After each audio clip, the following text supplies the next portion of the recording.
Bismillahirrahmanirrahim. Assalamualaikum warahmatullahi wabarakatuh.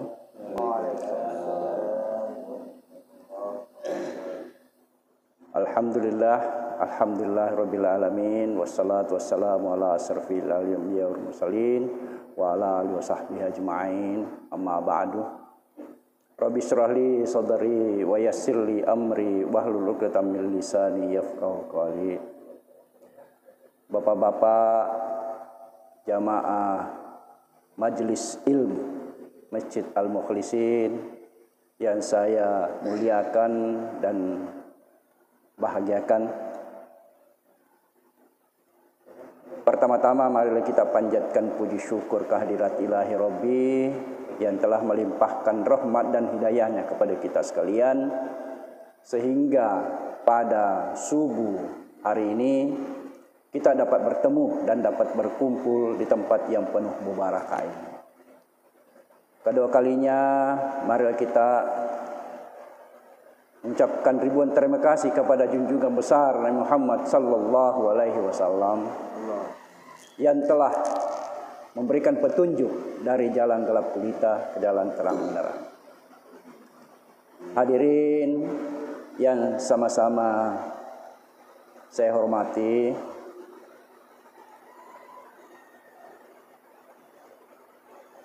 kita hidup di dunia ini itu perlu ada namanya pedoman. Pedoman ini itu adalah agama.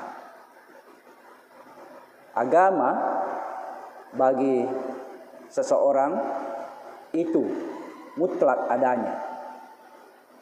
Kalau ada yang mengatakan saya tidak beragama, saya kira itu dalam hatinya, mulutnya saja, tapi dalam hatinya tetap ada. Kenapa sampai saya katakan demikian? Karena agama itu ada dua. Selalu saya informasikan, ada yang dikatakan agama samawi dan ada agama ardi. Agama samawi ini adalah agama yang diturunkan oleh Allah Subhanahu wa taala yang tidak bisa ditambah dan tidak bisa dikurangi. Kalau agama ardi kapan saja bisa muncul. Makanya manusia itu yang namanya manusia hidup di dunia ini itu sudah ada insting untuk beragama. Hanya di mulut yang tidak mau mengatakan dia beragama, tapi dalam hatinya tetap. Seperti ada seorang tidak mengakui agama. Tetapi ketika ada gangguan dalam perjalanan di pesawat, justru yang pertama-tama yang tidak mengakui agama, dialah yang mengatakan pertama, oh my God, ya Allah. Inilah kan berarti bahwasanya manusia itu tetap ada di dalam hatinya, hanya di mulutnya yang kurang. Makanya di sini saya akan singgung sedikit mengenai agama, Islam, agama dan budaya.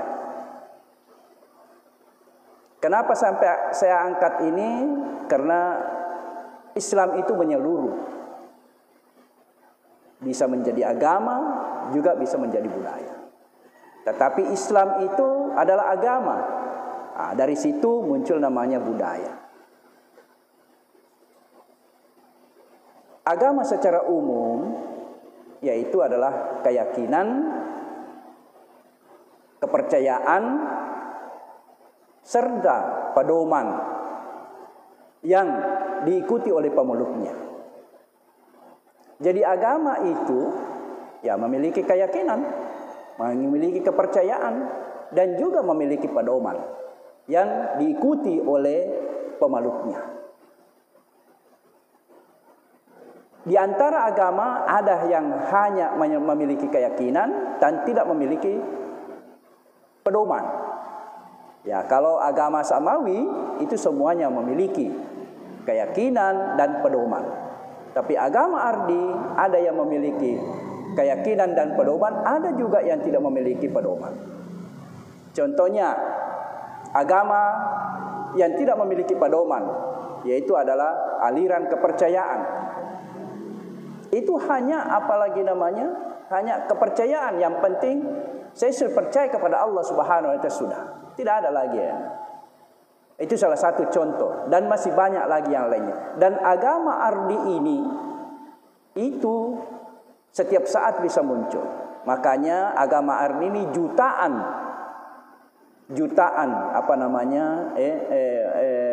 jumlah daripada agama tersebut. Kalau agama samawi hanya 3, tidak lebih dan tidak kurang. Karena itulah ketentuan Allah Subhanahu wa taala. Kemudian budaya secara umum, ya secara etimologinya dia mengatakan itu terdiri dari budi dan daya. Budi itu akal, pikiran, paham, pendapat, ikhtisar dan perasaan. Jadi di dalam budidaya itu sudah di budaya, kemudian daya adalah tenaga ataupun kekuatan, kesanggupan. Jadi budaya itu adalah pikiran ataupun kesanggupan untuk berpikir. Makanya dikatakan budaya itu lebih dahulu berpikirnya daripada meyakininya. Berbeda dengan agama. Agama itu, yaitu agama Allah ya, itu agama samawi, itu diyakini dulu baru dianalisa. Sedangkan budaya, ya boleh juga dikatakan agama budaya, itu dianalisa dulu baru diyakini. Itu bedanya. Kemudian beda yang selainnya juga, ya agama wahyu ataupun agama Allah itu adalah diturunkan dari wahyu, asalnya dari wahyu. Kalau agama Islam asalnya dari wahyu, sumbernya wahyu, kemudian dilengkapi ataupun ditambah oleh sunnah Rasulullah Sallallahu Alaihi Wasallam. Kalau tidak didapatkan dalam sunnah, maka ada namanya ijma. Itulah sumber agama Islam, yaitu wahyu Allah, yaitu Al-Quranul Karim, dengan sunnah Rasulullah, yaitu hadis, dan ijma, yaitu kumpulan pemikiran-pemikiran orang-orang terdahulu. Selanjutnya, budaya mengenai terminologi. Budaya mengenai terminologi yaitu kebudayaan kumpulan segala usaha dan upaya manusia yang dikerjakan dengan mempergunakan hasil pendapat budi untuk memperbaiki kesempurnaan hidup. Jadi budaya di sini itu adalah kumpulan segala usaha dan upaya manusia yang dikerjakan dengan mempergunakan hasil pendapat budi untuk memperbaiki kesempurnaan. Jadi pikiran yang utama sebetulnya dalam budaya ini.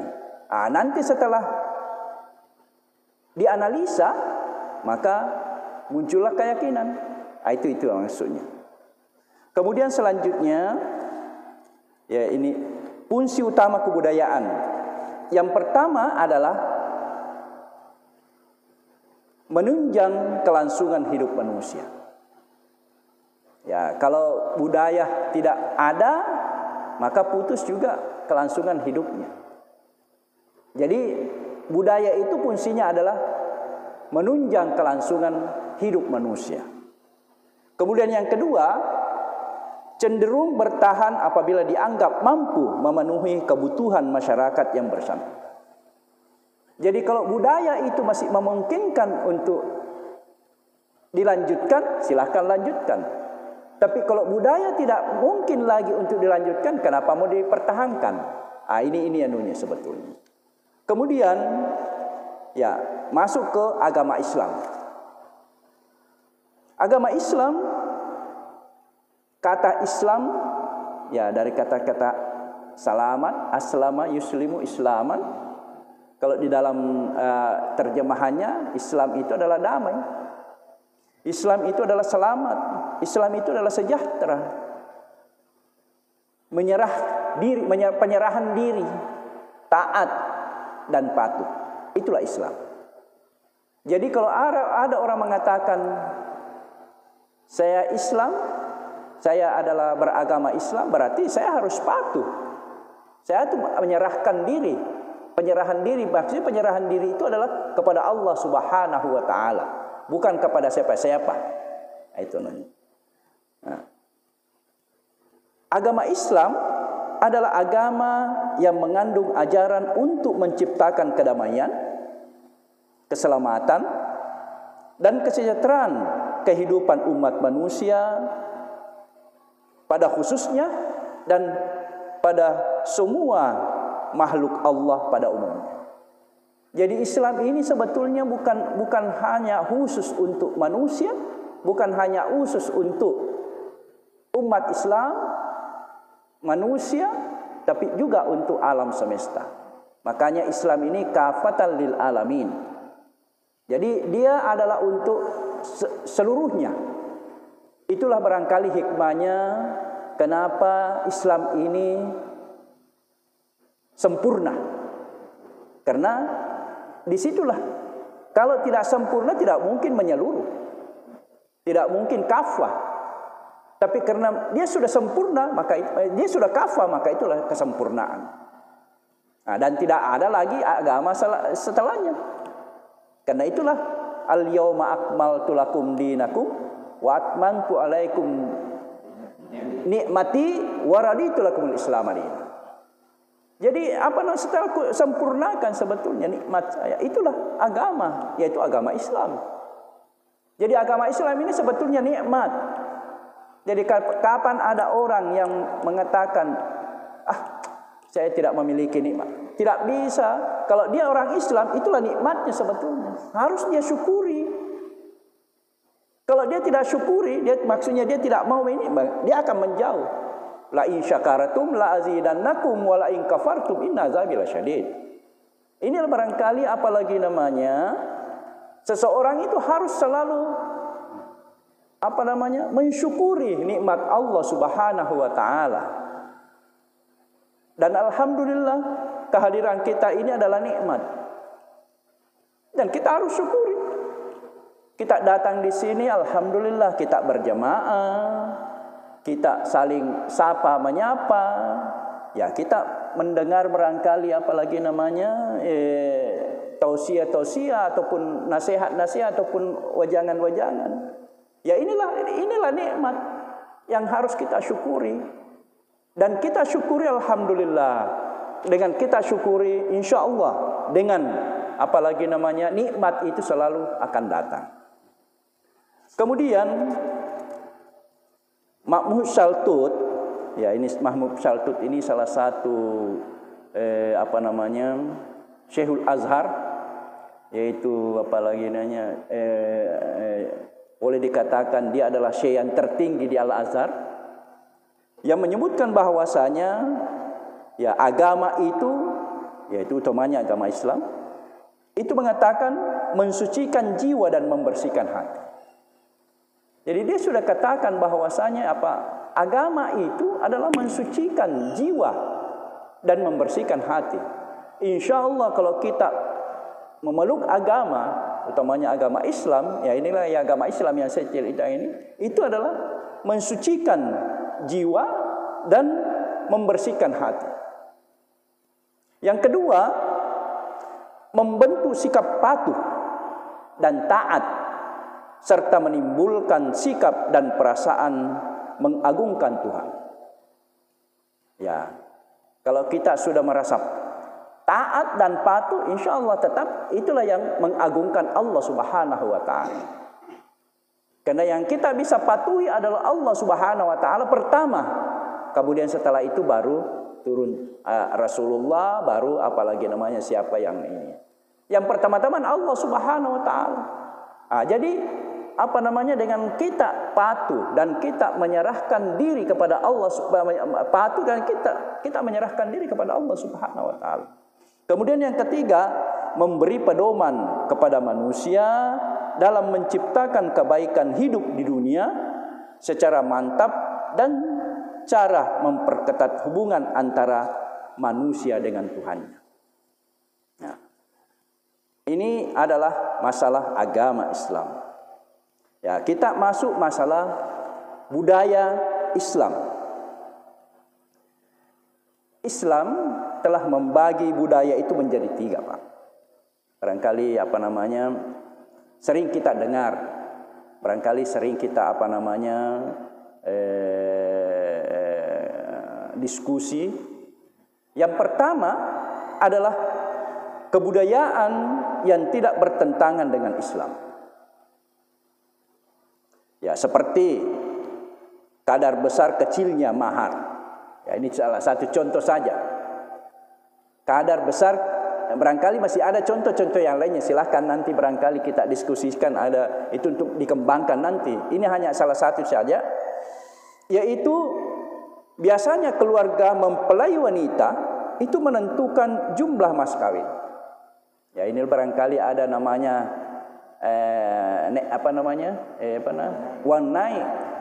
uang panai. Ya, inilah barangkali biasa kalau saya di luar, maksudnya maaf kalau saya biasa keluar Sulawesi, itu teman-teman biasa bertanya, betulkah itu ada tinggi panaiknya di sini? Saya bilang tidaklah begitu. Hanya itu sebahagian saja. Justru sekarang itu ya sama kita ini di Indonesia bagaimana ininya. Ya inilah ininya karena kita tidak mengerti apa sebetulnya yang ada, esensinya itu apa sebetulnya esensinya, sehingga demikian ya mengatakan dia generalisasi secara umum. Nanti saya berikan sama saja kalau dia mengatakan itu di Makassar, Pak, orang kasar-kasar ya. Saya bilang tidak, Pak. Justru Makassar itu adalah mini Jakarta. Maksudnya mini Jakarta adalah ya semua di Makassar ini ada suku-suku di dalamnya. Sama dengan di Jakarta. Sehingga tapi hanya di Makassar. Tetapi kalau di luar di Makassar ataupun di Goa ataupun itu saya tidak tahu. Tapi kalau di Makassar iya.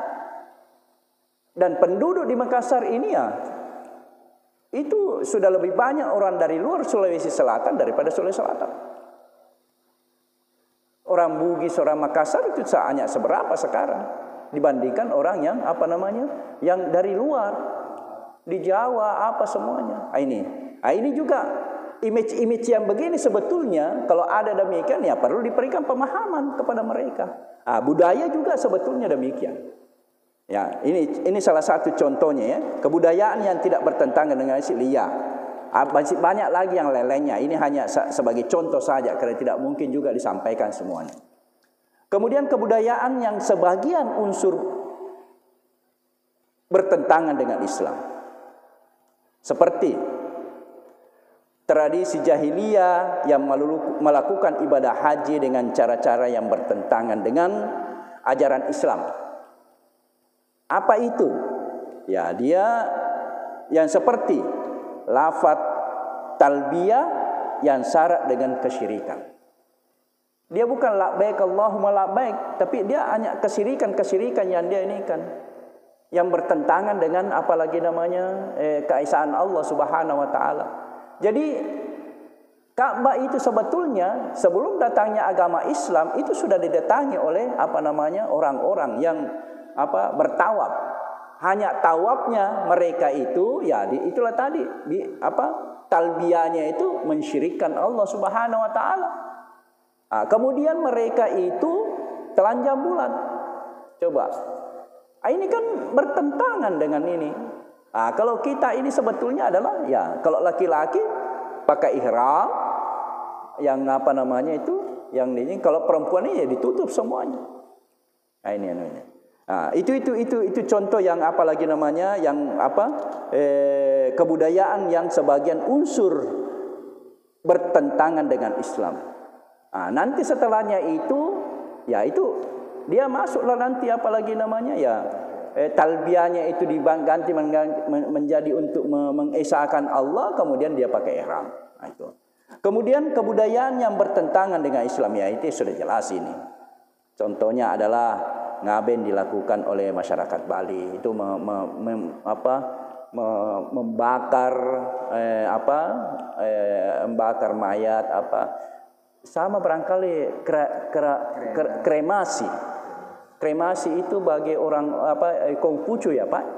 Konghucu ataupun Buddha itu Hindu, cuma Hindu juga itu dibakar, dikremasi. Ya itu namanya. Kemudian abunya itu dimasukkan dalam apa lagi namanya? Dalam itu kaleng-kaleng atau ini, baru setelah itu dialirkan di mana di laut itu, ya itu namanya. Kemudian penjelasan ataupun selanjutnya adalah antara agama Islam dan budaya. Ya, secara umum agama Islam itu bersumber, saya sudah jelaskan tadi, wahyu, budaya bersumber dari pikiran dan manusia. Agama buatan ataupun karya Allah Subhanahu wa taala, sedangkan budaya adalah karya manusia. Itu bedanya, Pak. Agama bukan bagian dari budaya, budaya bukan bagian dari agama. Tidak boleh kita katakan, wah, agama itu adalah budaya ya. Hanya saja dia adalah seperti agama Islam itu nanti agama dulu baru nanti ada budaya. Itu. Makanya di sini agama bukan bagian dari budaya. Maksudnya budaya bukan agama. Budaya bukan bagian dari agama. Namun bukan berarti keduanya terpisah sama sekali. Ya, antaranya tidak bisa juga dipisahkan antara agama dengan budaya. Kenapa? Ya, karena agama Ardi itu asalnya dari budaya menjadi agama. Kemudian agama Samawi itu ya di dalamnya nanti muncul yang namanya budaya-budaya. Itu makanya tidak bisa dipisahkan antara agama dengan budaya. Kalau ada yang mengatakan, Pak, harus itu dipisahkan antara agama. Betul, agama memang bukan budaya, bukan daripada budaya. Dan budaya bukan daripada agama, tetapi tidak bisa dilepaskan antara budaya dengan agama. Itu namanya. Kemudian melalui agama yang dibawa oleh Nabi dan Rasulnya Allah Subhanahu Wa Taala, ajarannya mengenai hakikat Allah, manusia, alam semesta, dan hakikat kehidupan yang harus dijalani oleh manusia. Agama itu mewarnai corak budaya yang dihasilkan oleh manusia yang memeluknya. Ya, kalau Nabi menyebarkan Islam, mendapatkan Islam, ya itu adalah di dalamnya ada corak mewarnai budaya yang ada di dalamnya. Itulah. Kemudian ya ini saya kira sudah perbedaannya, sudah ini perbedaan-perbedaannya.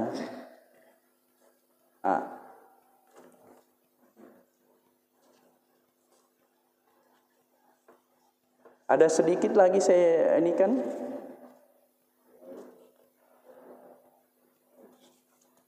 Budaya manusia menjadi Islam. Nah, ini barangkali perlu juga. Aisyah radhiyallahu anha menceritakan, sesungguhnya pernikahan pada masa jahiliyah ada 4. Ada 4 macam. Yang pertama, pernikahan sebagaimana yang dilakukan oleh orang sekarang, yaitu seseorang datang meminang wanita, anak gadis kepada walinya. Kemudian memberi mahar dan menikahinya. Itu yang pertama. Kemudian yang kedua, seorang laki-laki berkata kepada istrinya, apabila telah suci dari haidnya, pergilah menemui si fulan, lalu ambillah benih darinya. Kemudian suaminya menjauhi dan tidak menyentuhnya lagi hingga jelas kehamilannya dari benih si fulan tadi. Jika ternyata hamil, maka si suami boleh menyetubuhinya bila ia mau. Ia melakukan itu untuk mendapatkan anak.